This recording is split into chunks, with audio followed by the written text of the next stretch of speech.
ಬೆಳೆಸಿದಂತ ಸನ್ಮಾನ್ಯ ಪ್ರಮೋದ್ ಮುತಾಲಿಕರನ್ನು ಸಹಿತ ಬೆಳಗ್ಗೆ ತಗೊಂಡು ಮಧ್ಯದವರೆಗೆ ಹೊರಗಾಕಿ ದೊಡ್ಡ ಅಪಮಾನ ಮಾಡಿದಂತ ವ್ಯಕ್ತಿ ಯಾರಿದ್ರೆ ಇದೇ ಯಡಿಯೂರಪ್ಪ ತನ್ನ ಸ್ವಾರ್ಥ ಪರವಾಗಿ ಇರ್ಲಿ. ಇನ್ನೊಂದು ನಾಯಕ ನಮ್ಗೆ ಅದಾನ ಧ್ವನಿ ಎತ್ತ ಬಸವನಗೌಡ ಪಾಟೀಲ್ ಯತ್ನಾಳ್ ಅವ್ರೇನು ಮಾತಾಡಿದ್ರು ನಿಮಗೆ? ಯಾವಾಗ ಪಾರ್ಟಿ ವಿರೋಧ ಮಾತಾಡಿದ್ರು, ಯಾವಾಗ ಪಕ್ಷದ ನಾಯಕತ್ವ ವಿರುದ್ಧ ಮಾತಾಡೋರು, ಅವ್ರೇನು ಮಾತಾಡೋರು ಅಂದ್ರೆ ನಿಮ್ಮ ಅಪ್ಪ ಮಕ್ಕಳ ಹರ್ಕಟಗಿರಿ ಬಗ್ಗೆ ಮಾತಾಡೋರು, ಸ್ವಜನ ಪಕ್ಷಪಾತ, ಕುಟುಂಬ ರಾಜಕಾರಣ, ಇದನ್ನು ವಿರೋಧ ಮಾಡ್ಕೊಂಡು ಬಂದಾರೆ. ನಮಗಿಲ್ಲಿ ಎಲ್ಲ ಸಾಕಷ್ಟು ಮಂದಿ ನಾವೆಲ್ಲ ಬಿಜೆಪಿಗೆ ಯಾಕೆ ಬರ್ಬೇಕ್ರಿ? ನೂರಾರು ಪಾರ್ಟಿ ನಾವು ಯಾಕೆ ನಾವು ಬಿಜೆಪಿಗೆ ಬಂದೇವೆ ಅಂದ್ರೆ ಪಕ್ಷದೊಳಗೆ ಸಿದ್ಧಾಂತ ಐತಿ, ರಾಷ್ಟ್ರೀಯತೆ, ಹಿಂದುತ್ವ, ಕುಟುಂಬ ರಾಜಕಾರಣ ಹೀರತೈತಿ. ನಾವೆಲ್ಲ ಪಾರ್ಟಿ ಬಂದಂತವ್ರು. ಆದ್ರೆ ಇವತ್ತೇನಾಗುತ್ತೆ, ಸನ್ಮಾನ್ಯ ನಮ್ಮ JP ನಡ್ಡಾ ಅವ್ರ ಮೇಲೆ ನನಗೆ ಬಹಳ ದೊಡ್ಡ ಗೌರವ ಇದೆ. ಆದ್ರೂ ಅವ್ರು ಹೇಳಿದಂತ ಕೆಲವು ಇತ್ತೀಚೆಗೆ ಒಂದು ಸಂದರ್ಶನ ಕೊಟ್ಟಿದ್ರು ರಾಷ್ಟ್ರೀಯ ಸುದ್ದಿವಾಹಿನಿಗೆ. ಎಲ್ಲ ರಾಜಕೀಯ ಕುಟುಂಬಗಳ ಬಗ್ಗೆ ಉಲ್ಲೇಖ ಮಾಡಿದ್ರು. ನಮ್ಮ ಬಿಜೆಪಿ ಒಳಗ ಕುಟುಂಬ ರಾಜಕಾರಣ ಇದೆ ತಿಳಿದು. ಆದ್ರೆ ಓಕೆ, ಆದ್ರೆ ಕರ್ನಾಟಕದಾಗ ಯಾಕೆ ನೀವು ಹಿಂಗೆ ಅಪ್ಪ ಮಕ್ಕಳ ಕೈ ಹಿಡ್ಕೊಂಡು ಯಾಕೆ ಬಂದಿರಿ?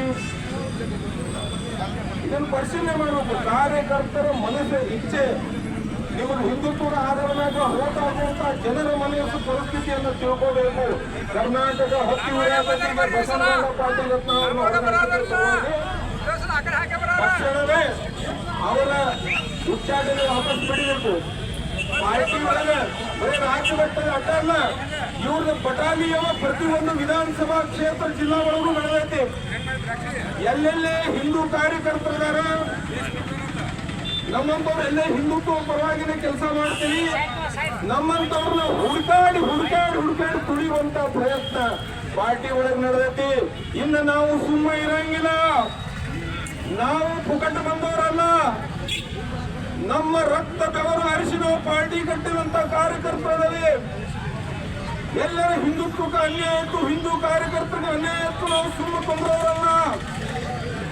ಸನ್ಮಾನ್ಯ ಯಡಿಯೂರಪ್ಪನವರೇ, ನೀವು ಈ ಮನೆ ಒಳಗೆ ಬೆಳೆದಂತ ಹಿಂದುತ್ವವಾದಿ ಸಿದ್ಧಾಂತವಾದಿ ಕಾರ್ಯಕರ್ತರನ್ನ ತುಳಿಯೋ ಸಲುವಾಗಿ ಅವತ್ತು ಅಧಿಕಾರ ಇಲ್ಲದಾಗ ಆ ಕಡೆ ಕಾಂಗ್ರೆಸ್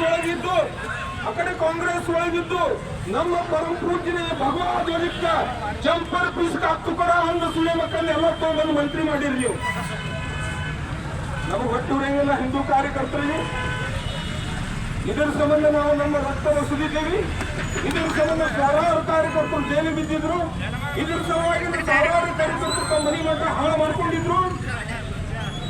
ಯಡಿಯೂರಪ್ಪನವರ ಹುಷಾರ, ಇನ್ನು ಹಿಂದೂ ಕಾರ್ಯಕರ್ತರು, ಹಿಂದೂ ಮುಖಂಡರು ಸಹಿತ ಒಂದು ಹುಷಾರ. ಕೇಂದ್ರ ಈ ಅಪ್ಪ ಮಕ್ಕಳನ್ನ ಕುಟುಂಬ ರಾಜಕಾರಣಕ್ಕೆ ಪುನಃ ಸ್ಟಾಪ್ ಹಾಕದಿದ್ರೆ ಬರುವಂತ ದಿನದಲ್ಲಿ ಇದು ಅತಿ ಹೆಚ್ಚಾದ್ರ ಸನ್ಮಾನ್ಯ ಬಸವನಗೌಡ ಪಾಟೀಲ್ ಯತ್ನಾಳ್ ಅವರು ಹೊಸ ಪಾರ್ಟಿ ಕಟ್ಟುವ ನಿರ್ಧಾರ ತಗೊಂಡ್ರೆ ನಾವೆಲ್ಲ ಅವ್ರ ಜೊತೆ ಇರ್ತೀವಿ. ನಮಗೇನು ಇನ್ನೊಂದು ಹಿಂದೂ ಪಾರ್ಟಿ ಬೆಳೆಸೋದು ದೊಡ್ಡ ಆಗಂಗಿಲ್ಲ. ತಾಕತ್ತೈತೆಲ್ಲ ಇಲ್ಲಿ ಯುವಕರ ಕಡೆ. ಅದಕ್ಕೆ ಎಚ್ಚರಿಕೆ.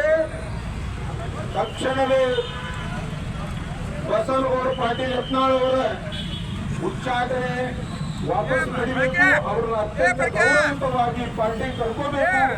ಎಲ್ಲ ಹಿಂದೂ ಹೃದಯಗಳಿಗೆ ಸನ್ಮಾನ ನೀಡುತ್ತಿರಬೇಕು ನಂಬೀವಿ.